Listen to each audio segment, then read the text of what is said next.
اللہ ताला ने जो है ना हमारे अल्लाह अल्लाह जो अल्लाह जो है हमारा अल्लाह जो कि औलाद आदम को शुरू से हिदायत के लिए हजारों रसूल और नबी मबूस किए, हमें बेयार मददगार नहीं छोड़ेगा। हमारा जो अल्लाह ताला है जिसने हमारे पास शुरू से आदम अलैहिस्सलाम से लेके हुजूर सल्लल्लाहु अलैहि वसल्लम तक लाखों पैगंबर भेजे, वो हमको क्या आज बेयार मददगार छोड़ देगा? नहीं छोड़ेगा अल्लाह ताला। अल्लाह ताला जो है ना हमारी हिदायत के लिए इंतजाम कुरान में किया है। जैसा मैंने बताया, कुरान के अंदर से हिदायत पिछले 1440 साल से निकल रही है, अभी भी निकल रही है और फ्यूचर में भी निकलेंगी। तो ऐसा थोड़ी होगी कि आज के हमारे खराब हालत में हमको कुरान और अल्लाह ताला हमको छोड़ देगा, या हमारे रसूल हमको जो है तो बेयारो मददगार लावारिस छोड़ देंगे। ऐसा हरगिज़ नहीं है। सब हमारे चीज़ें मौजूद है कुरान और हदीस में। हमारा काम सिर्फ है कि कुरान और हदीस से रुजू करें, जाके डायरेक्ट पढ़े, लोगों की बातें न सुने, डायरेक्ट कुरान पढ़े, डायरेक्ट हदीस पढ़ें, तो खुद समझ में आएगा। लोगों की बातों बहकाओं में न आओ।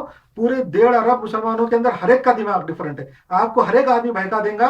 हर एक आदमी जो है ना शैतान के अगर उसके अंदर वसवसा दिमाग में होगा तो बहका देगा। इसलिए खुद के ऊपर भरोसा करे, अल्लाह की किताब पे भरोसा करे, हुजूर सल्लल्लाहु अलैहि वसल्लम की बात पे भरोसा करे, कुरान पे भरोसा करे, हदीस पे भरोसा करे, आप 100% सही रास्ते पे पहुंचेंगे।